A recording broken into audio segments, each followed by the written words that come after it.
말에 복이 있는 거야. 말에 복이 있는 거예요. 어떤 엄마가 입만 열면 아들한테 빌어먹을 놈이에요. 빌어먹을 놈. 야, 이 빌어먹을 놈아, 밥 처먹어라. 얘인데 초등학교 1학년 때 반에서 1등을 했어. 근데 엄마가 한다는 소리, 빌어먹을 놈 공부 잘하네? 삶이 힘들었나 봐요. 서울대 법대를 합격을 했어. 그랬더니 엄마가 한다는 소리, 우리 빌어먹을 놈 드디어 큰일 해냈네. 근데 엄마는 그리고 돌아가셨어요. 돌아가셨는데 이 아들이 사법고시를 아무리 봐도 안 되는 거예요.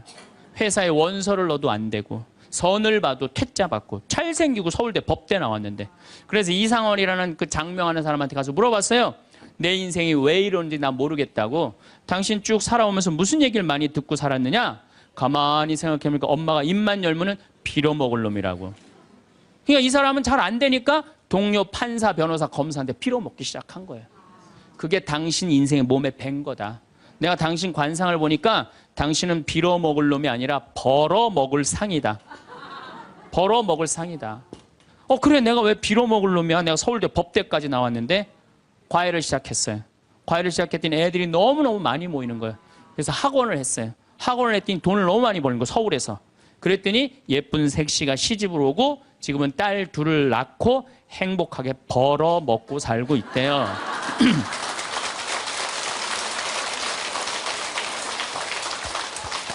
말 한마디에요, 사람 운명이 갈리는 거예요. 말 한마디에. 여러분들은 자식이나 남편, 아내한테 정말 좋은 말을 해주느냐, 생명을 살리는 말을 하느냐, 좋은 열매를 맺는 말을 하느냐, 이거 생각해 봐야 돼요. 여러분들 친구 집에 음식점에 갔어. 음식점에 가서 친구한테 요즘 장사 잘 돼? 그랬더니 친구가 한다는 말이 이명박 정부 들어부터 되는 게 하나도 없어. 이러다가 망할 것 같아, 망할 것 같아. 꼭 남 탓하는 사람 있잖아요. 똥파리만 날려, 똥파리만.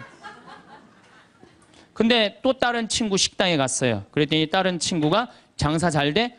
남들은 힘들대는데 우리 집엔 단골 손님들이 와갖고 내가 매일 가락시장에 가갖고 신선한 재료로 음식을 준비를 해. 자, 다음에 친구들이, 야, 너 우리 개 모임이 있는데, 동창 모임 있는데 너 좋은 음식점 있으면은 나 안내 좀 해줘라. 그러면 여러분들 똥파리 날리는 집으로 안내할 것 같아요? 신선한 재료로 음식을 준비하는 집으로 안내할 것 같아요? 그렇죠. 말에는요, 복이 있게 돼 있어요. 제가 10년 전에 이제 강원도 평창 생태마을을 시작을 했어요. 근데 그때 사실은 주교님께서 저한테 어느 대학에 교수로 가라고 그랬어요. 근데 나는 교수보다는 평창에 가서 농사 짓고 살고 싶다. 그래서 주교님 명을 거역을 했어요. 지금 생각하면 철없었던 거였죠. 거역을 하고 내가 평창에 들어가서 이제 살기 시작했어요. 평창에 들어가서 살기 시작했는데 주교님이 반대한 거 아니에요. 평창에 가서 사는데 1년에 한 번 이제 주교님한테 신년 하례식 할 때 주교님이 물어봐요. 황 신부, 거기 살만해? 너무 행복해요. 제가 이제 첫해 매주 뛰어갖고 된장, 간장, 고추장 판매하잖아요. 그럼 찾아오는 사람이 있어요. 팔릴 거 아니에요. 황 신부, 농산물 많이 팔려? 너무 많이 팔려요. 황 신부, 거기 사람들은 많이 와? 첫 해는 개미새끼도 안 왔어요. 알아야지 올 거 아니에요. 근데 내가 너무 많이 와요. 저는 제가 생태마을에 살면서 한 번도 생태마을이 사는 게 힘들다, 지겹다, 나 빨리 본당 내보내줘라, 그런 소리 한 적이 한 번도 없어요. 그리고 내가 방송에 나가서든 어디 강의 가서든 나는 평창에 사는 게 너무 행복하다. 밤하늘에 별도 예쁘고. 요즘은 또 이 물이 풍부해갖고 아침에 물 한 개가 피면요, 아침에 일어나면 기가 막혀요. 네. 내가 좋다, 아름답다는 얘기만 하니까 강의 듣는 사람들이 무슨 생각할 것 같아요? 한번 가봐야지. 한번 가봐야지. 그러니까 첫 해는 1000명 정도밖에 안 왔는데 작년에는 3만 명이 오르더니 올해는 4만 명까지 지금 왔어요. 4만 명. 사람들이 너무 많이 오는 거예요. 말이 뭐를 불러일으켜? 복을 불러일으키는 거, 복을. 근데 우리 직원들한테도 올 연초에도 회의할 때 그랬어요. 올해 느낌이 너무 좋아. 대박 터질 것 같아. 너희들 열심히 준비해. 근데 내가 우리 직원들한테 회의할 때 니네들 이렇게 하면 망한다. 니네들 똑바로 해. 망할 것 같으니까 똑바로 해. 그럼 이 직원들은요, 집에 가갖고 직장 알아봐요. 곧 망할 직장에 마음이 가겠어요? 그런데 올해 대박 터질 것 같아. 마음이요, 벌써 놓이는 거예요. 그래서 내가 우리 직원들한테 8월 말까지 예약이 2월 달에 차면 내가 니네들 유럽 저기 뭐 기차여행 데리고 갈게. 내가 그랬어요. 그랬는데 12월까지 예약이 꽉 찬 거예요. 그래갖고 오늘 이 여행 그거 저기 뭐야 보증금 내라고 왔어요. 그래서 23명 우리 직원들 데리고 내년 유럽에 다 가요. 예.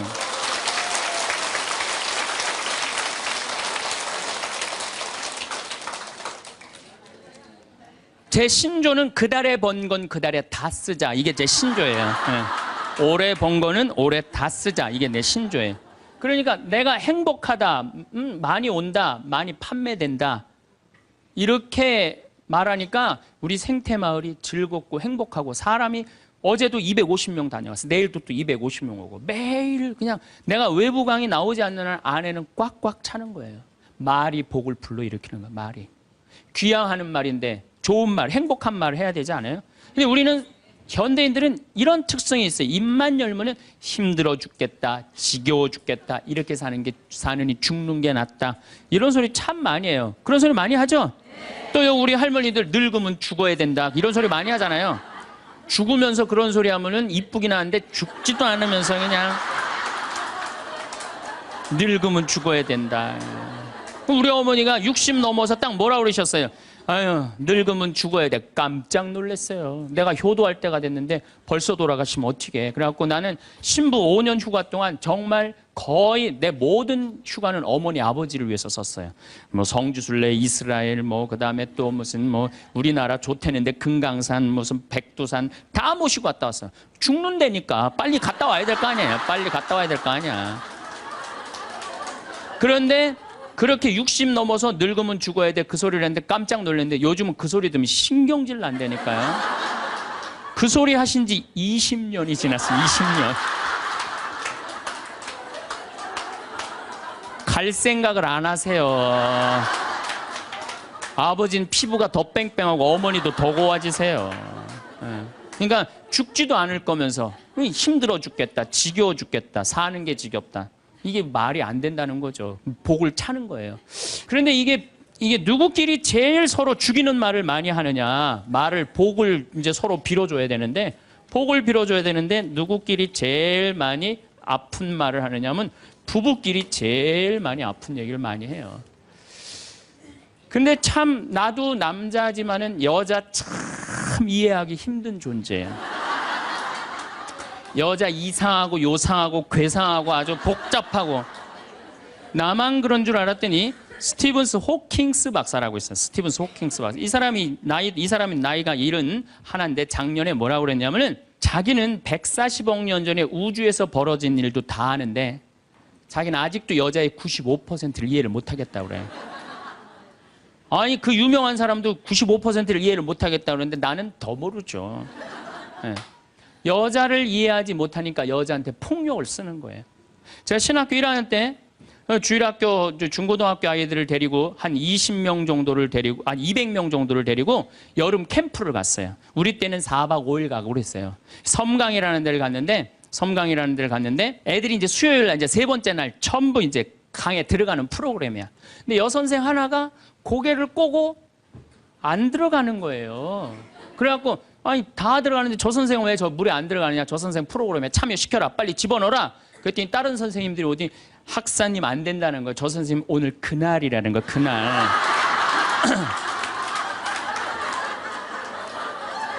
근데 내가 신학교 1학년이 그날이 뭔지 어떻게 알아요? 그래서 내가 물어봤어요. 그날이 뭔데? 아, 학사님 오늘 저 선생님 그날이라 안 된다니. 오늘 물에 들어가는 날이지 그날이 뭔데? 그랬더니 어떤 지혜로운 엄마 선생님이 나를 한 군데로 데려가더니 학사님, 여자는 한 달에 한 번 매직이 있다는 거예요. 그래서 내가 매직이 뭔데요? 근데 그 엄마 선생님 정말 지혜로웠던 것 같아요. 그 엄마 선생님이 학사님, 이 여자는 한 달에 한 번 생리를 하는데 그때 피가 나오기 때문에 물에 들어가면 안 된다는 거예요. 나는 그거 처음 알은 거예요. 처음 알은 거 그때. 그러니까 내가 여자에 대해서 모르니까 여자한테 뭐를 하느냐면 폭력을 쓰는 거예요. 폭력을. 근데 이런 일들이 집안에서 수도 없이 일어나요. 남자는 여자를 이해하지 못해서 폭력을 쓰고 여자는 남자를 이해하지 못해서 폭력을 쓰고 그래서 서로 답답하다고 싸울 때 보면 크크크 치치치 크크크 이러고 싸워요. 말이 안 통한다고. 그러니까 여자에 대한 생물학적 특징을 알아야 되고 남자에 대한 생물학적 특징을 알아야 되는데 그거에 대해서 서로 모르는 거예요. 근데 이제는 알아야 돼요. 왜 알아야 되느냐 하면은 옛날에는 남자하고 여자하고 20살에 결혼해갖고 50살에 죽었어요. 남자, 여자. 20살에 결혼해갖고 애 한 10 낳다 보면요. 애 낳다가 죽어요. 남자는 애 키우다 죽어요. 갈등이 있을 수가 없어요. 부부라고 그러지만은 한 집에 살지도 않아. 안사람, 바깥사람. 그러고 그냥 사는 거예요. 근데 요즘은 안 죽어. 100살까지. 남자, 여자가 50살서부터 100살까지 서로 이해도 못하면서 한 집에서 50년을 사는 거예요. 서로를 이해를 못하면서. 그러니까 말이 어떤 말이 나와? 상대방한테 가슴에 멍을 들게 하는 말이 나오는 거예요. 멍이 들게 하는 말을. 인류 역사상 인간에게 말처럼 중요한 건 없는 것 같아요. 또 이 말 한마디에 참 우리는 행복하기도 하고 불행하기도 합니다. 말 한마디에. 근데 이 또 말귀를 못 알아듣는 사람도 너무 많아. 아까도 말씀드렸지만 우리 생태마을에 전화해갖고 많은 분들이 그렇습니다. 거기 생태마을이죠? 네, 생태마을입니다. 생태 팔아요. 이런 분들 너무 많아요. 생태 팔아요. 그래서 우리는 생태 파는 데가 아닙니다. 그러면 그쪽에서 뭐라 그러냐면은 황태만 취급하세요. 그래요. 황태만 취급하세요. 그래서 우리는 생태 파는 데도 아니고 황태 파는 데도 아니고 천주교 피정집입니다. 그러면은 저쪽에서 뭐라고 그러냐면은 피족에만 취급하신다고요? 말귀 못 알아듣는 경우 참 많은 것 같아요. 그래서 서로 갈등이 생겨요. 똑같은 말을 듣고도 완전히 다르게 알아듣는 경우도 너무너무 많아요. 제가 이번 8월 달에 호주에 강의를 갔어요. 시드니하고 멜버른에. 시드니 이제 강의가 끝나고 신부님이 블루 마운틴이라는 산을 구경을 시켜주겠대요. 그래서 이제 그 인꼬 부부 두 분이 운전을 하고 신부님하고 나하고 이제 블루 마운틴을 굉장히 멀더라고요. 블루 마운틴을 다녀서 오는데 거리가 또 공사를 해갖고 차도 막히고 이래갖고 형제가 운전을 쭉 하고 있는데 돌아오는 길에 형제가 막 졸더라고요. 근데 이 자매가 부부는 참 느낌이 딱 나는 조는지 몰랐는데 그 자매가 여보 지금 당신 졸리지? 그러니까 나 지금 깜빡 졸았어 그러더라고요. 그냥 호주에서 그냥 예.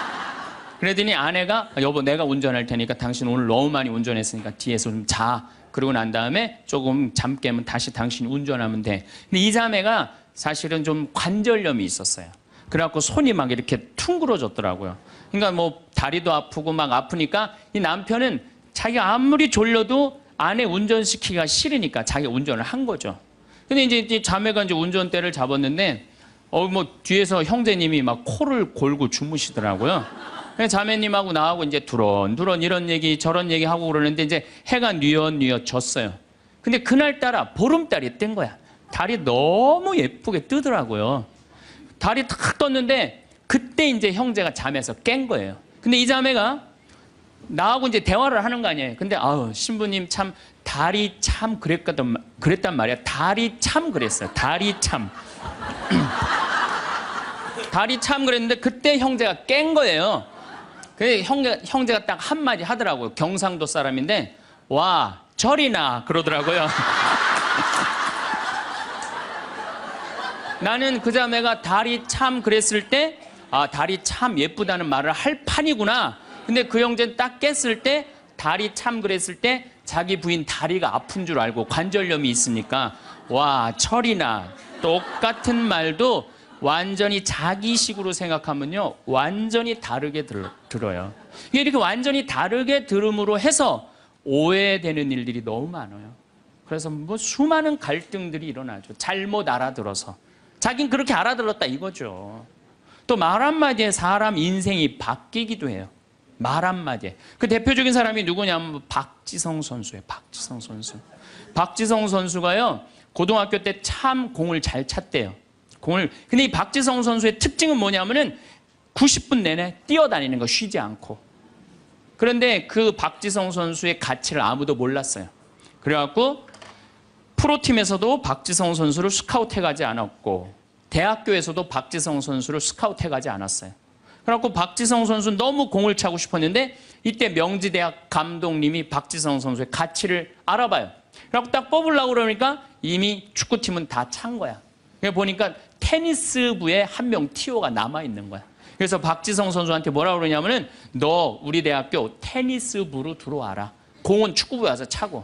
그래서 박지성 선수는요, 놀랍게도 축구 선수로 대학에 들어간 게 아니라 테니스 선수로 대학을 들어가요.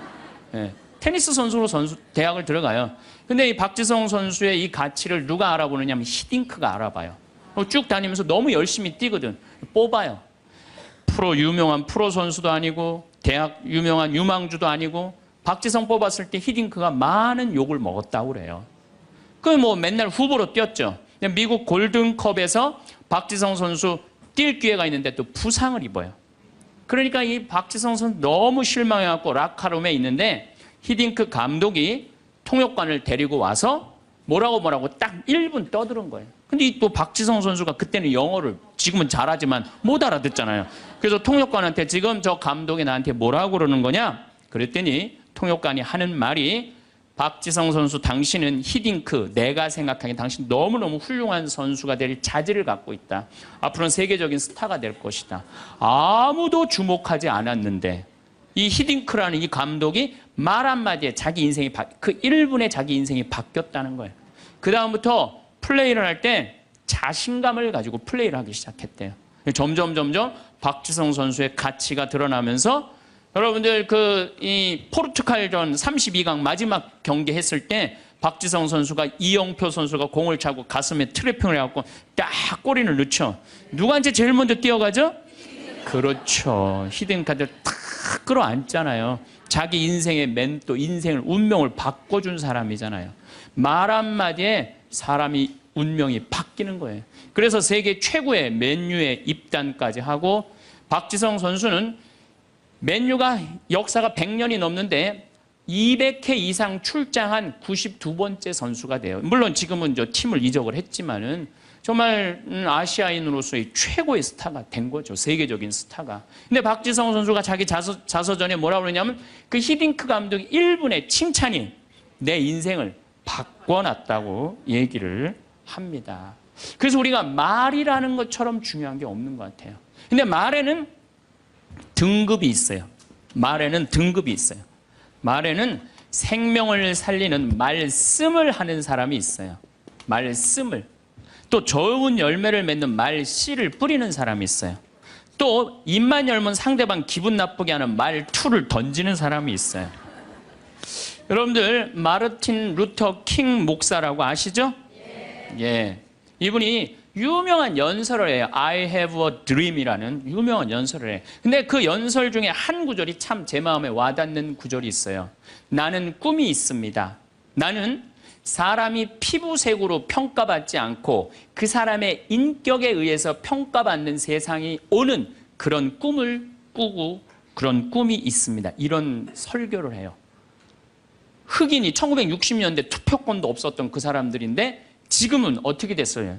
미국의 오바마 대통령이 탄생을 했잖아요. 이 명연설, 이건 정말 생명을 살리는 말씀이에요. 말씀. 또 내가 천주교 신자야. 나 사는 게 너무 힘들어. 그냥 사랑도 안 되고 사업도 안 되고 그냥 자식도 안 되고 다 안 돼. 그래도 내가 천주교 신자니까 마지막으로 미사 참여를 하고 죽어야 되겠다. 그래서 마지막 주일날 저녁 미사를 이제 참여를 했어. 근데 그날따라 신부님 강론 말씀이 어쩌면 내 마음을 그렇게 잘 이해를 하고 나를 위로하고 나한테 용기를 주고 나한테 희망을 심어주는 강론 말씀을 했어. 근데 그 말씀을 듣고 마음이 바뀌었어. 성당문을 탁 열고 나갈 때 내가 왜 죽어 이 좋은 세상. 내가 열심히 살아봐야지. 그리고 주먹을 불끈 쥐고 세상을 나갈 수 있다면 신부님 강론은 생명을 살리는 말씀이에요. 여기 있는 분들도 아마 그런 주위 분들한테 그런 생명을 살리는 말씀을 해주는 분들 많을 거예요. 좋은 말. 살과 피가 되는 그런 말씀 해주는 분들 많잖아요. 그렇죠? 이 최고급 등급이에요. 말에. 근데 두 번째는 말 씨야. 말에는 씨가 있어요. 제가 3년 전에 뉴욕에 강의를 갔어요. 그런데 얼마나 많이 모였느냐면 2,000명 정도가 모여요. 2,000명. 엄청나게 많이 모였죠. 강의를 했는데 정말 교우들이 행복하게 강의를 들었어요. 근데 강의를 끝났는데 막 많은 사람들이 악수하고 사진 찍고 하는데 정말로 너무 예쁘게 생긴 아가씨가 원피스를 쫙 입고 날 보더니 싹 미소를 짓더니 다짜고짜 나를 탁 포옹을 하는 거예요. 이게 또 웬 여자냐. 누구시냐고 그랬더니 신부님 저 기억 안 나냐는 거예요. 그래서 기억이 안 나는데 누구시냐고 그랬더니 신부님 제가 초등학교 1학년 때 성당 마당에서 막 뛰어노는데 신부님이 저를 보더니 너는 여자아이가 어쩜 이렇게 말도 잘하고 성격도 좋고 씩씩하고 얼굴도 예쁘니 너 나중에 내가 봐서는 너 커서 사람 어려운 사람 변호해주는 변호사 되겠다. 제가 그랬대요. 그러자마자 얘는 이제 뉴저지라는 뉴욕 바로 아랫동네 뉴저지라는 동네에 이민을 간 거예요. 근데 이민을 가서 자기가 항상 공부할 때마다 그런 생각을 했대. 그 유명한 신부님이 나 변호사 된다고 그랬다. 변호사 된다. 공부 열심히 했대요. 그리고 제가 가던 해 맨하탄에서 지금 변호사 사무실에서 변호사 일을 하고 있다고.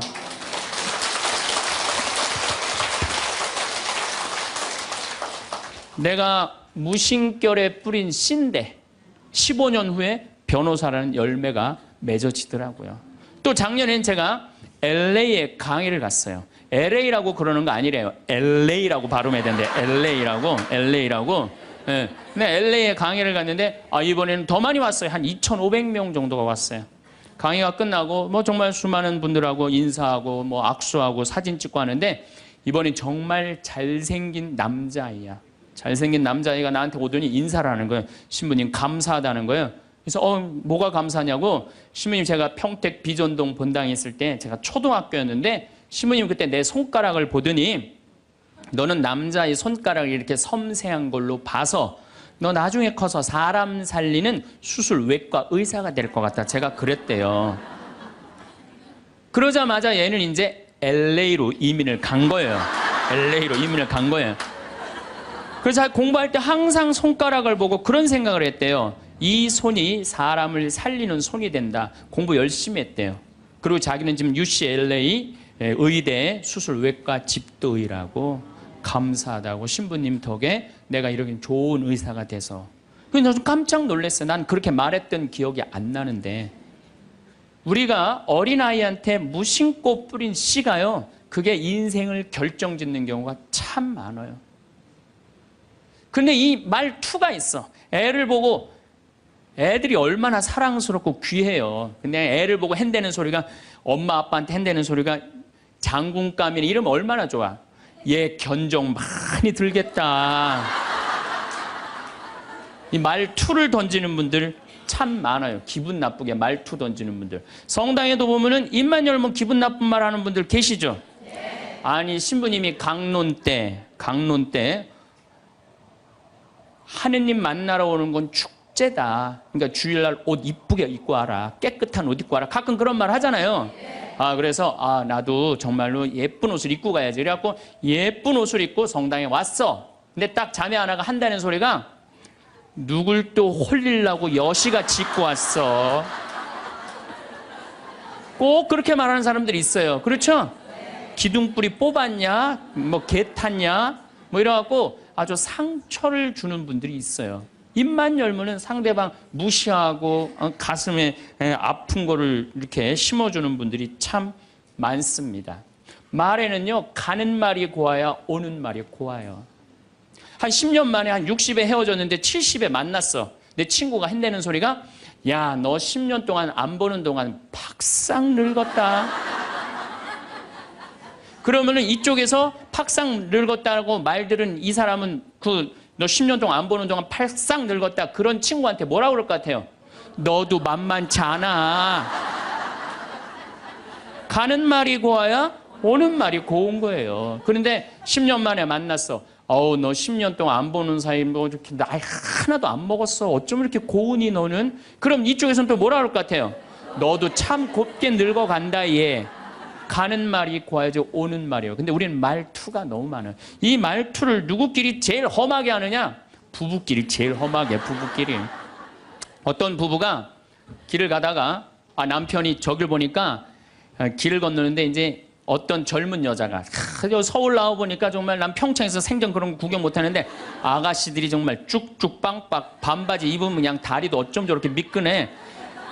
그냥 미니스커트를 입은 아가씨 허벅지 구경하느냐고 트럭 지나가는 걸 못 봐요. 이 남자가 부부가 가는데 트럭이 딱 급브레이크를 딱 잡은 거예요. 트럭 기사가 창문을 열더니 야 이놈의 새끼야 눈 어디다 두고 다니냐. 너 지금 저 여자 보느냐고 차 지나가는 거 못 봤잖아. 너 치면은 내 팔자 망친다. 내 팔자만 망치는 게 아니라 너 병신 되면 네 마누라 네 자식 고생한다. 그 여자한테 한눈 팔면 내 인생 망치는 거다. 욕을 5분 동안 바가지로 하는 거야. 그랬더니 5분 딱 지나더니 창문을 인생 똑바로 살라고 그러고 창문을 닫고 갔어요. 남편은 하도 벙쪄 있어서 그렇게 쳐다보고 있는데 아내가 툭툭 치면서 여보 당신 저 트럭 기사랑 친해? 아니 나 처음 보는 사람이야. 그랬더니 아내가 한다는 소리가 그런데 어쩜 그렇게 당신에 대해서 정확하게 알고 있어?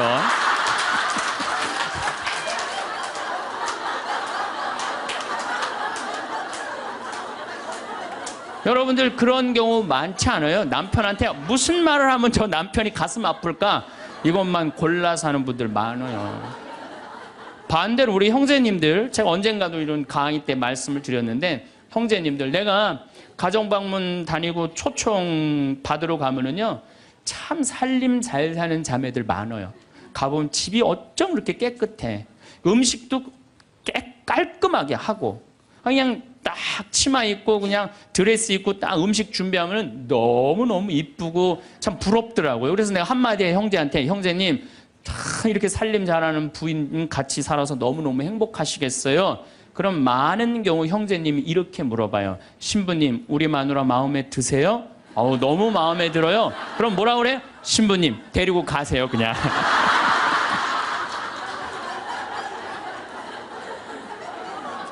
말투야.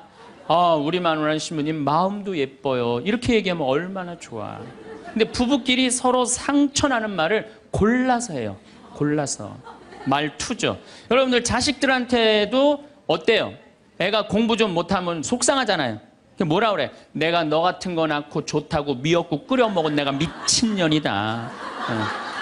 엄마인데도 어쩜 그렇게 상처되는 말을 자식한테 골라서 할 수가 있어요? 너 이게 엄마가 막 애가 따지면 이게 죽으려고 그러는 거 살려놨더니 이게 눈 똑바로 뜨고 그냥 엄마한테 덤비는 거 봐. 그때 1살 때 죽을 때 그냥 놔두는 건데 그냥. 그냥 애들 가슴에 멍을 들게 하는 분들이 많아요. 그래서 이번 강의에는 과연 나는 이 귀한 말을 가지고 생명을 살리는 말씀을 하는 사람인가? 아니면 좋은 열매를 맺는 말씨를 뿌리는 사람인가? 아니면 입만 열면은 주위 사람들 가슴에 멍을 들게 하는 말투를 던지는 사람인가? 이 이야기를 3주에 걸쳐서 이야기를 나누고 싶습니다. 자, 30만 년 전에 지구에는 두 종류의 인간이 살았어요. 하나는 네안데르탈인. 이 네안데르탈인은 독일 네안데르탈이라는 계곡에서 발견한 인간의 뼈예요. 또 하나는 호모 사피엔스. 우리 조상은 호모 사피엔스예요. 황인종, 백인종, 흑인종. 우리 조상이에요. 그런데 3만 년 전에 네안데르탈인은 지구에서 영원히 사라졌어요. 그리고 우리 호모 사피엔스만 남아서 지구에 퍼져서 살고 있어요. 그런데 놀랍게도 네안데르탈인 뼈를 보니까 뼈가 우리 호모 사피엔스보다 훨씬 굵어요. 등치도 1m 52, 굉장히 키도 크고 우리는 키도 조그맣고 뼈도 왜소했고 그래서 현대 과학으로 컴퓨터 시뮬레이션을 해봤어요. 네안데르탈인하고 호모 사피엔스하고 네스링을 시켜봤어요. 그랬더니 컴퓨터 시뮬레이션에서 어떻게 나왔느냐 하면은 네안데르탈인이 호모 사피엔스 뼈를 으스러뜨릴 정도로 힘이 좋았어요. 그런데 네안데르탈인은 지구에서 영원히 사라지고 호모 사피엔스만 살아남은 거예요. 많은 학자들이 지금 인류학자들이 연구를 하고 있어요. 어떻게 우리가 살아남을 수 있었을까? 호모 사피엔스는 바늘을 했대요. 그러니까 이 북쪽으로 이제 유럽에 가갖고 바느질을 막 하면서 추위를 견뎠다는 거예요. 이런 이론도 있고 여러 가지 이론이 있는데 또 언어에 두 가지 이론이 있어. 언어에 두 가지 이론. 하나는 뭐냐면은 네안데르탈인은 이마가 누워 있어요. 이마가. 우리는 이마가 튀어나왔고. 여러분들 이마가 누워 있으면요. 발음 기관이 발달하지 않아요. 한번 뉘어 보세요. 그리고 말해 보세요. 말이 잘 나와요, 안 나와요? 잘 안 나오죠? 발음 기관이 발달하지 않아요. 또 하나는 결정적으로 네안데르탈인은 혀천장이 평평해요. 호모사피엔스는 혀천장이 동그란데. 그러니까 혀천장이 평평한 네안데르탈인은 자음만 발음을 하는 거예요. 자음. 우리는 혀천장이 동그랗기 때문에 모음을 발음해. 아, 에, 이, 오, 우. 이 발음이 되는데 얘네들은 아, 에, 이, 오, 우가 안 되는 거예요. 그러니까 킁킁거리는 거예요. 짐승처럼 으르렁거리는기만 하는 거예요. 그러니까 저기 산에 사슴을 발견했어. 창을 가지고 야 우리 사슴 잡으러 가자. 이 말을 해야 되는데 네안데르탈인은 모음이 발음이 안 되니까 막 지금 사슴은 잡으러 가야 되고 급한 마음에 으르렁거리는 거죠. 뭐라고 으르렁거리냐면 크크크 치치치 크크크 이러는 거예요. 모음이 발음이 안 되니까 모음이. 그런데 호모사피엔스는 모음이 발음이 되는 거예요. 자, 저기 사슴 있다. 사슴 잡으러 가자. 이게 말이 되는 거예요. 그러니까 20명이 가서 사슴을 잡아요. 마지막에는 어떤 일이 벌어지느냐 하면 호모사피엔스가 네안데르탈인을 잡아먹어요. 네, 마지막으로는 잡아먹어요. 그래서 네안데르탈인은 지구에서 영원히 사라지고 호모사피엔스인 우리만 살아남은 거예요. 말이 통해야 된다는 거예요. 말이 안 통하면 죽는다는 거예요. 집에서도 부부끼리 말이 통해야 돼. 근데 여러분들 부부끼리 답답할 때 많죠? 말 안 통해갖고. 그럴 때 싸울 때 어떻게 싸워요? 크크크 치치치 크크크 이러고 싸우지 않아요? 싸울 때 보면은 그런 부부들 많아요. 그런 부부들. 그런데 기왕 하는 말인데 예쁘게 하면 어디 덧나요? 기왕 하는 말인데 예쁘게 하면 어디 덧나요? 내가 혼배를 한 200상, 300상 정도 해줬어요. 200상, 300상 정도 해줬는데 혼배를 할 때 내 느끼는 게 어쩜 그렇게 신부들이 하나같이 다 이뻐. 안 이쁜 신부가 없어요. 안 이쁜 신부가. 왜 이쁠까요? 남자가 데이트할 때 뭐라 그래? 보고 싶었어. 사랑해. 난 너 없으면 난 안 될 것 같아. 난 너 없으면 죽을 것 같아. 난 네가 원하는 건 다 해줄 수 있어. 말해봐 원하는 거. 별을 따다 줄까? 달을 따다 줄까? 그럼 여자가 반짝반짝 웃어야 안 웃어요? 반짝반짝. 그 상태에서 결혼하는 거예요. 그래서 신랑 신부들을 보면 그렇게 예쁘고 잘생겨요. 근데 그렇게 예쁘고 잘생긴 신랑 신부를 혼배를 시켜줬는데 10년이 지나고 나면요 그 이쁜 얼굴이 온데간데 없어져요. 막 기미도 끼고 막 주근깨도 얼굴에 보이고. 왜 그럴까요? 남편이 뭐라 그럴 것 같아? 그때 내가 눈이 뼈서 너랑 결혼한 거다. 내가 그때 미쳤었다. 나가 죽어라. 우리 이혼하자. 이런 얘기 10년 들으면요 아무리 예쁜 여자도요 얼굴 망가지게 돼 있어요. 아무리 예쁜 여자라도. 제가 이렇게 한 50, 60쯤 되신 분들이 그런 게 분명해요. 50, 60 되신 분들 중에 이목구비가 뚜렷하지 않아. 뭐 이쁜 구석이 별로 없는데도 이상하게 이쁜 여자들이 있어요. 이상하게 이쁜 여자들이. 그런 여자들은 어떤 여자들일까요? 남편이 당신 어쩜 가면 갈수록 어쩜 더 이뻐져. 우리 색시가 세상에서 난 제일 이뻐. 당신 사랑해. 고마워. 이런 얘기 20년 들으면은요 이목구비가 뚜렷하지 않아도요 이상하게 이뻐져요. 그런데 쌍꺼풀도 분명하고 코도 오똑하고 입술도 도톰한데 50, 60 되신 분들 중에 무섭게 생긴 분들이 계세요. 이목구비가 뚜렷한데도 무섭게 생긴 분들이 계세요. 그런 분들은 왜 그럴까요? 서로 죽이자, 죽자, 뭐 살자, 뭐 이렇게 말하고 20년 동안 싸운 사람은요 아무리 예쁜 얼굴이라도 망가지게 돼 있어요. 사람은요 어떤 말을 듣느냐에 따라서 이쁘고 이쁘지 않는 게 결정이 되는 거예요. 여러분들 남편한테 아내한테도 그렇지만 자식한테도 뭐라 그래? 너는 내 자식이 아니라 왼수다. 나가 되져라. 이런 썩을 놈. 그러면은 자식이 어떻게 될까요? 왼수가 되고요. 바깥에 나가 돌아다니게 되고요. 썩게 돼 있어요. 근데 우리는 엄마들 자식 뜻대로 안 된다고 속상할 때 말을 함부로 하죠. 여러분들 생각을 해봐요. 우리 아들이 있어. 공부 좀 못해. 공부 못하면 어때요? 나는 공부 잘하는 거 그렇게 훌륭하다고 생각 안 해요. 근데 우리는 공부를 못하면 대한민국은 죄인 취급하잖아요. 어쨌든 공부를 못해. 그런데 아들한테 엄마가 괜찮아. 공부 못하면 어때? 이렇게 잘생긴 아들 하느님이 우리 집에 떨어뜨려 주었고 엄마는 밥 안 먹어도 우리 아들만 봐도 배불러. 이런 소리 듣고 자라는 애들은요. 삐뚤어질 수가 없어요.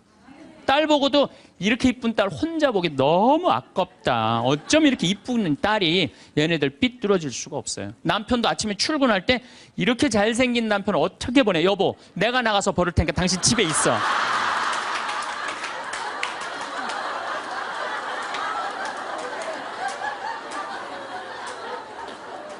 이러면은요, 남자가 돈 벌러 나갈 때 어깨 당당하게 피고 나가요. 근데 남편 출근할 때 뒷꼭지 대고 오늘 그 돈 안 갖고 들어오려면 집에 들어올 생각 꿈도 꾸지 말라고. 그럼 남자는요, 나가서 어깨 피고 돈 못 벌어요. 그런데 2009년에 MBC에서 참 재미난 실험을 했어요. 한글날을 기해서 밥 있죠. 우리가 먹는 밥. 이 밥을 줘서 한쪽 아나운서들한테는 밥아, 고마워, 사랑해, 보고 싶었어 이렇게 말하라고 그런 거예요. 근데 반대쪽 아나운서들한테는 밥한테 뭐라고 그러냐면 꼴배기 싫어, 쳐다보기도 싫어, 죽어버렸으면 좋겠어 이렇게 말하라고 그런 거예요. 그런데 한 달이 지나고 가서 봤는데 놀라운 일이 벌어진 거예요. 밥아, 고마워, 사랑해, 너 때문에 내가 살아 이렇게 말한 밥은 향기가 나는 하얀 누룩이 핀 거예요.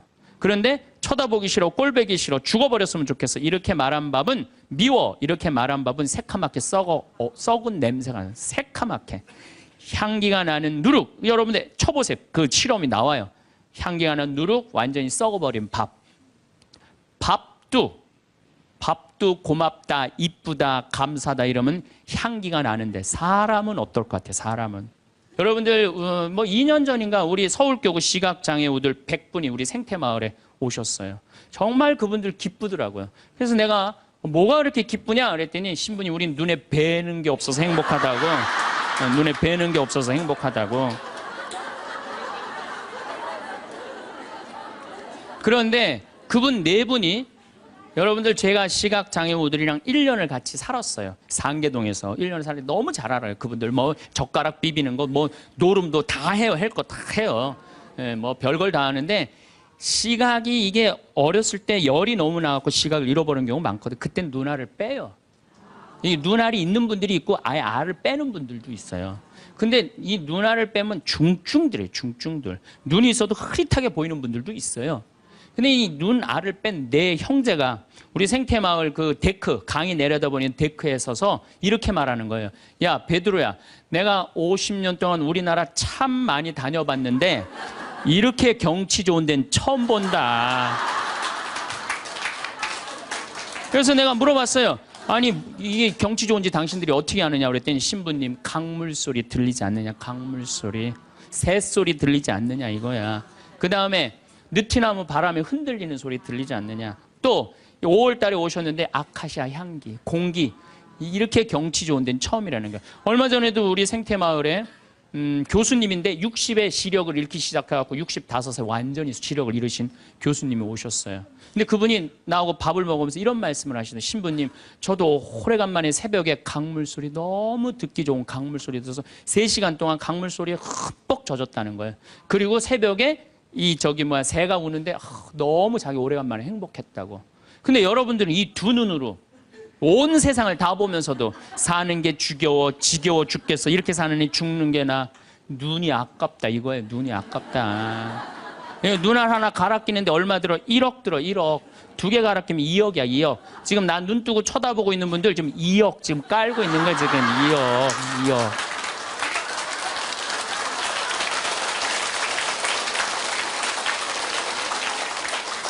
심장 하나 갈아 끼는데 5천, 간 갈아 끼는데 7천, 신장 갈아 끼는데 3천이에요. 그럼 이거 3억 5천이에요. 3억 5천. 여러분들 팔 하나 이거 의족으로 갈아 끼는데 400이에요. 양팔 800, 양다리 1600. 대충 따지면 여러분 한 5억 정도 되는 거예요. 그리고 더욱이 여기 지금 걸어오신 분은요. 적어도 5억짜리로 지금 끌고 온 거예요. 5억을 갖고. 그리고 여러분들 그 눈, 다리, 손가락, 발가락 다 붙어있는 식구 4명이 밥을 먹으면은요, 20억이 앉아서 먹는 거, 20억이 앉아서.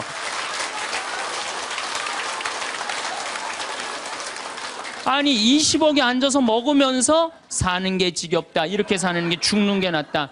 하느님이 주신 축복을 날리는 거예요, 날리는 거예요. 밥 먹을 때 재산이 없으면 어때요? 출세 안 하면 어때요? 앉아서 뭐라 그러면서 먹어. 우리 20억 밥 먹자. 얼마나 행복해. 여러분들이 사는 게 괴로운 게 뭐냐면은, 욕심이 너무 많아서 그래. 그래서 입에서 나오는 게 지겹고 불만만 나오는 거야. 사는 게 힘들면은 좋은 소리가 안 나오잖아요. 욕심이 많으면 사는 게 힘들어져요. 사는 게 힘들어서 욕심이 생기는 게 아니라 욕심이 많아서 사는 게 힘들어집니다. 여러분들, 욕심만 안 피면요, 우리 인생 괴롭지 않아요. 그러니까 괴로운 사람들은 입만 열면 힘들다 그래. 여러분들 가수 윤한기 씨 알죠? 이 윤한기 씨가 사실은 아버지가 미 8군에 노래하던 분이에요. 어머니는 무용수였어요. 그런데 아버지가 폐결핵으로 돌아가세요. 어머니는 무용수 따라다니는데 허리가 잘못돼갖고 또 돌아가세요. 천하에 누구만 남느냐면 윤복희, 윤한기 둘만 남는 거예요. 부모는 일찍 돌아가시고. 그렇게 이 윤한기 씨 자서전을 읽어보면 너무 배가 고파갖고 해병대 지원해서 갔다는 거 아니에요. 그렇게 힘들고 고통스러웠던 윤한기 씨는 행복하지 않았어요. 행복하지 않았던 윤한기 씨는 노래를 불러도 행복한 노래 안 불렀어요. 내가 왜 이럴까 오지 않을 사람을 어디선가 웃으면서 와줄 것만 같은데.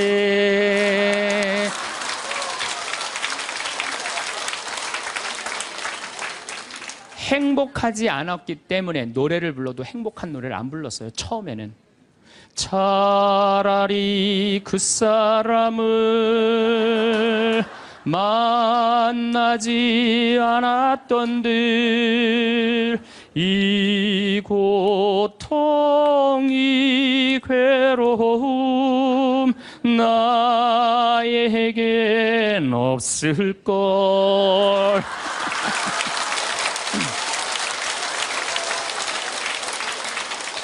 행복하지 않았기 때문에 노래도 행복한 노래가 안 나왔던 거죠. 나는 어떡하라고 이런 노래만 불렀어요. 이런 노래만.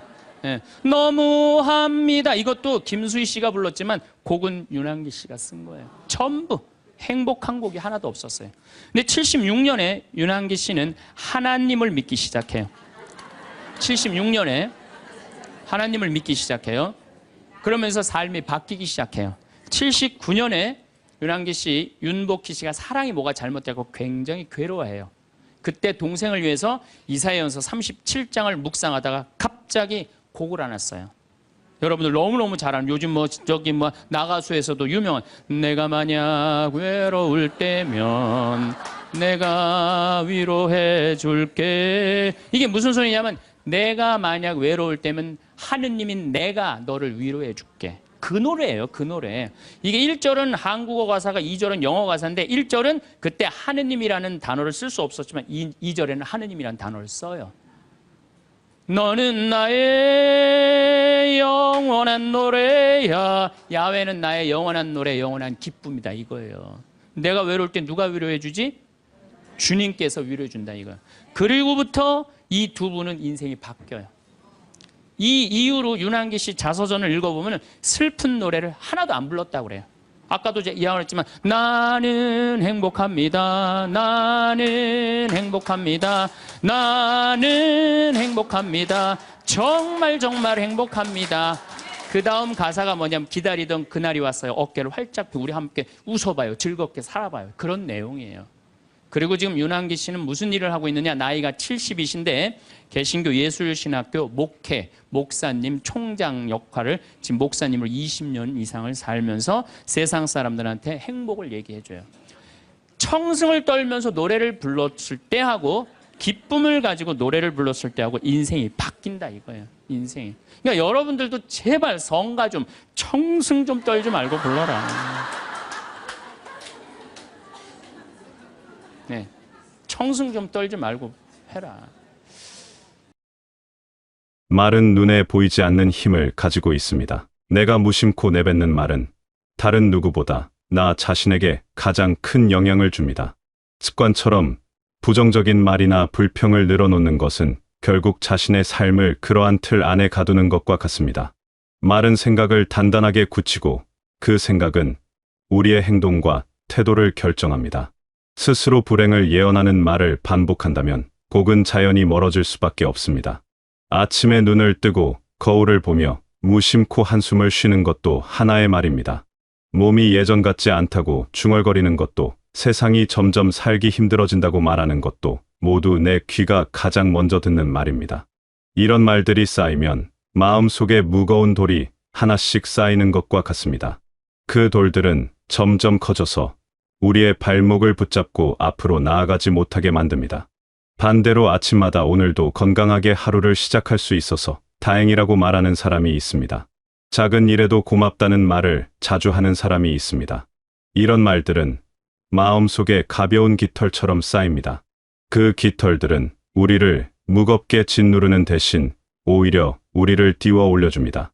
같은 하루를 살아도 어떤 말을 선택하느냐에 따라 그 하루의 무게가 달라집니다. 복은 혼자 고립된 상태에서 찾아오지 않습니다. 복은 종종 사람들과의 따뜻한 관계 속에서 싹틉니다. 말은 이 관계를 가꾸는 가장 중요한 도구입니다. 다른 사람에게 힘을 주고 희망을 주는 말은 그 관계를 비옥하게 만듭니다. 반대로 날카로운 말투는 관계에 상처를 내고 결국 그 상처는 부메랑처럼 나에게 돌아옵니다. 좋은 말이 오가야 좋은 기운이 순환하고 그 속에서 복이 자라날 공간이 생깁니다. 가족과의 식사 자리를 생각해봅니다. 음식이 입에 맞지 않는다고 투덜거리거나 이것저것 틈을 잡는 말들이 오가면 그 자리는 무거워집니다.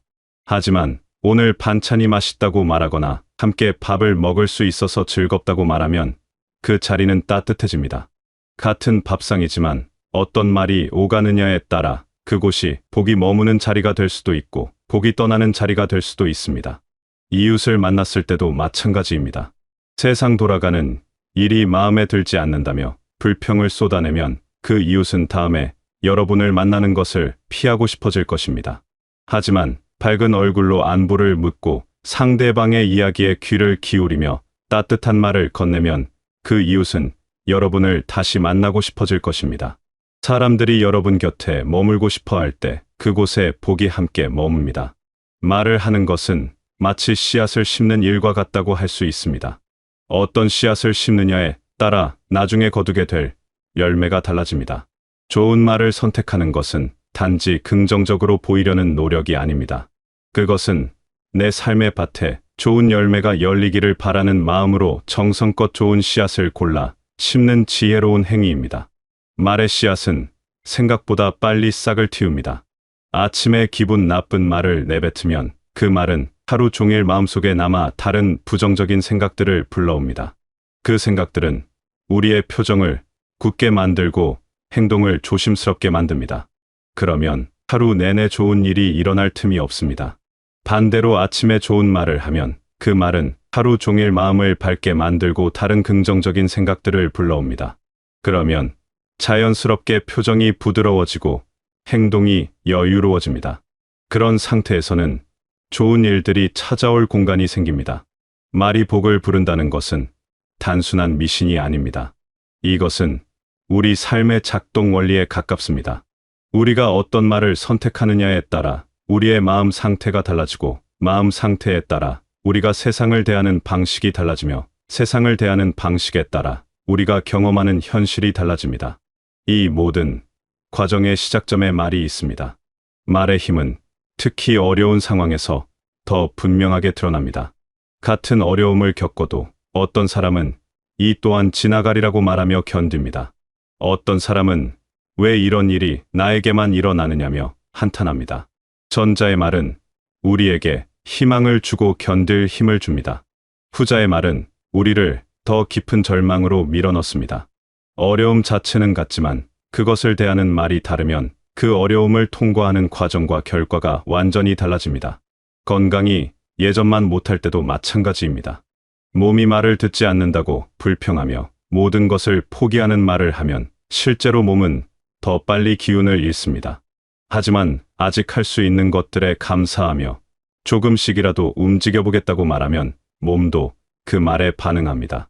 말이 우리의 의지를 만들고 의지가 우리의 몸을 움직입니다. 가족 간의 관계도 말로 만들어집니다. 서로에게 늘 부족한 점만 지적하고 섭섭한 감정을 말로 표현하면 그 관계는 점점 딱딱하게 굳어갑니다. 하지만 고맙다는 말과 사랑한다는 말을 자주 하면 그 관계는 부드럽게 유지됩니다. 특별한 일이 없어도 평범한 하루에 서로에게 따뜻한 말을 건네는 것만으로도 그 집안에는 복이 머뭅니다. 자녀들과의 관계에서도 말은 중요합니다. 자식이 자주 연락하지 않는다고 섭섭해하며 그것을 말로 표현하면 자식들은 더 연락하기가 부담스러워집니다. 하지만 바쁠 텐데 건강만 챙기라고 말하면 자식들은 오히려 더 자주 연락하고 싶어집니다. 말이 관계를 조이는 올가미가 될 수도 있고 관계를 이어주는 따뜻한 끈이 될 수도 있습니다. 말이 복을 부르는 또 다른 이유는 말이 우리의 정체성을 만들기 때문입니다. 우리는 우리가 반복해서 하는 말대로 됩니다.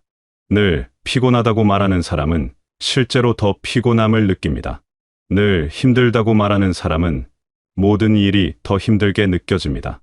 반대로 오늘도 괜찮다고 말하는 사람은 실제로 더 많은 것을 견딜 수 있는 힘이 생깁니다. 감사하다고 말하는 사람은 감사할 일들을 더 많이 발견하게 됩니다. 이것은 단순히 마음가짐의 문제가 아닙니다. 우리의 뇌는 우리가 반복하는 말에 따라 작동 방식을 바꿉니다. 부정적인 말을 반복하면 뇌는 위험에 민감하게 반응하도록 설정됩니다. 그러면 좋은 일보다 나쁜 일을 더 많이 보게 됩니다. 긍정적인 말을 반복하면 뇌는 기회에 민감하게 반응하도록 설정됩니다. 그러면 같은 상황에서도 가능성을 더 많이 발견하게 됩니다. 복이라는 것은 결국 우리가 삶을 어떻게 경험하느냐의 문제입니다. 같은 상황도 어떤 사람에게는 불행이고 어떤 사람에게는 축복입니다. 그 차이를 만드는 것 중 하나가 바로 말입니다. 불평하는 말을 선택하면 모든 것이 불만족스럽게 보입니다. 감사하는 말을 선택하면 같은 것도 소중하게 느껴집니다. 식사 한 끼를 먹어도 마찬가지입니다. 반찬이 별로라고 말하면 그 식사는 불만족스러운 경험이 됩니다. 하지만 밥을 먹을 수 있어서 다행이라고 말하면 그 식사는 감사한 경험이 됩니다. 음식은 같지만 말이 다르면 그 경험의 질이 완전히 달라집니다. 이런 경험들이 모여서 우리의 하루가 되고 삶이 됩니다. 말이 복을 부르는 것은 또한 말이 에너지를 만들기 때문입니다. 힘든 일을 앞두고 못할 것 같다고 말하면 실제로 힘이 빠집니다. 하지만 해보겠다고 말하면 어디선가 힘이 솟습니다. 말이 우리 내면의 에너지를 이끌어내는 주문과 같습니다. 어떤 주문을 외우느냐에 따라 우리 안에서 나오는 힘의 크기가 달라집니다. 다른 사람을 대할 때도 말의 에너지는 전달됩니다. 누군가에게 힘을 북돋우는 말을 하면 그 사람뿐 아니라 나 자신도 힘을 얻습니다. 누군가를 비난하는 말을 하면 그 사람뿐 아니라 나 자신도 지쳐갑니다. 말은 화살처럼 상대를 향해 날아가지만 그 여파는 반드시 나에게도 돌아옵니다. 말이 복을 부른다는 것은 결국 말이 우리 삶의 방향을 정하기 때문입니다. 우리가 반복하는 말은 우리의 주의를 이끕니다. 문제에 대해 계속 말하면 문제만 보입니다. 가능성에 대해 말하면 가능성이 보입니다. 부족함에 대해 말하면 부족함만 느껴집니다. 충분함에 대해 말하면 충분함을 느낍니다. 하루를 시작하며 오늘 무엇을 할 수 있을지에 대해 말하는 사람과 오늘도 해야 할 일이 많아서 힘들다고 말하는 사람은 같은 하루를 전혀 다르게 살게 됩니다. 전자는 가능성을 향해 나아가고 후자는 부담감에 눌려 움직입니다. 하루의 시작을 어떤 말로 여느냐가 그 하루 전체의 흐름을 결정합니다. 말을 바꾸는 것은 어렵지 않습니다. 특별한 기술이나 많은 노력이 필요한 것이 아닙니다. 다만 의식적으로 선택하는 것입니다. 부정적인 말이 입 밖으로 나오려 할 때 잠시 멈추고 다른 말을 선택하는 것입니다. 불평 대신 감사를, 원망 대신 이해를, 비난 대신 격려를 선택하는 것입니다. 처음에는 어색할 수 있습니다. 평소 습관처럼 하던 말을 바꾸는 것은 익숙하지 않은 옷을 입는 것처럼 느껴질 수 있습니다. 하지만 계속 연습하면 그것이 새로운 습관이 됩니다. 좋은 말을 하는 것이 자연스러워지면 그때부터 복은 저절로 따라옵니다. 말을 바꾸는 연습은 혼잣말부터 시작할 수 있습니다. 아침에 일어나서 거울을 보며 자신에게 좋은 말을 건네는 것입니다. 오늘도 건강하게 하루를 시작할 수 있어서 다행이라고 말하는 것입니다. 작은 일을 해낼 때마다 잘했다고 자신을 격려하는 것입니다. 이런 말들이 쌓이면 자존감이 올라가고 삶을 대하는 태도가 달라집니다. 가족에게도 의식적으로 좋은 말을 하는 연습을 할 수 있습니다. 고맙다는 말을 더 자주 하는 것입니다. 사랑한다는 말을 아끼지 않는 것입니다. 상대방의 좋은 점을 발견하고 그것을 말로 표현하는 것입니다. 이런 말들이 오가는 집안은 따뜻하고 그 따뜻함 속에 복이 머뭅니다. 친구들이나 지인들과의 관계에서도 마찬가지입니다. 만날 때마다 불평과 한탄으로 시간을 보내는 대신 서로를 북돋우는 말을 나누는 것입니다. 상대방의 이야기를 경청하고 공감하는 말을 하는 것입니다. 어려움을 겪는 사람에게는 위로를, 기쁜 일이 있는 사람에게는 축하를 전하는 것입니다. 이런 말들이 관계를 단단하게 만들고 그 관계 속에서 복이 자랍니다. 말의 힘은 또한 우리가 다른 사람들에게 미치는 영향에서도 드러납니다. 우리의 말은 다른 사람의 하루를 바꿀 수 있습니다. 지나가다 만난 이웃에게 밝은 인사를 건네는 것만으로도 그 사람의 기분을 좋게 만들 수 있습니다. 힘들어하는 사람에게 괜찮을 거라고 말해주는 것만으로도 희망을 줄 수 있습니다. 이렇게 좋은 말을 퍼뜨리는 것은 세상에 복을 나누어주는 일입니다. 복은 혼자 독차지하는 것이 아닙니다. 복은 나누면 나눌수록 커집니다. 좋은 말을 많이 하면 할수록 그 말은 더 많은 사람에게 퍼지고 결국 좋은 기운이 되어 나에게 돌아옵니다. 말을 통해 복을 나누는 것은 가장 쉬우면서도 가장 강력한 선행입니다. 말이 복을 부른다는 것을 믿는 것은 미신이 아니라 삶의 지혜입니다.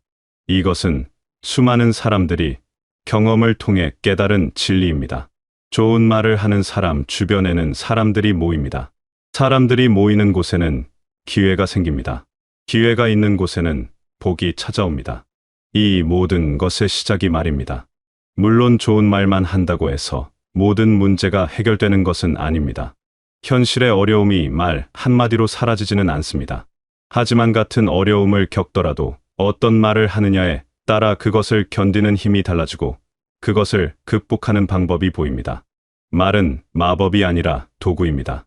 하지만 올바르게 사용하면 삶을 바꾸는 강력한 도구가 됩니다.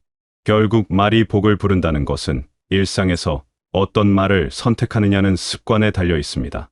우리는 매 순간 불평 대신 감사를, 비난 대신 격려를 선택할 수 있습니다. 이 작은 선택들이 모여 우리의 삶을 이루고 우리가 받을 복의 크기를 결정합니다. 말은 우리가 스스로의 삶의 복을 불러들이기 위해 매일 실천할 수 있는 가장 구체적이고 강력한 방법입니다. 여러분의 입에서 나오는 모든 말이 씨앗입니다. 그 씨앗들은 여러분의 삶이라는 밭에 뿌려져서 언젠가 열매를 맺습니다. 어떤 열매를 거두고 싶으신지는 여러분이 오늘 어떤 말을 선택하느냐에 달려 있습니다. 좋은 말을 선택하는 것은 여러분 자신을 위한 가장 좋은 선물입니다. 그 선물이 쌓여서 복이 되고 그 복이 여러분의 삶을 풍요롭게 만들 것입니다. 오늘부터 여러분의 입에서 나오는 말들이 모두 복을 부르는 씨앗이 되시길 바라겠습니다.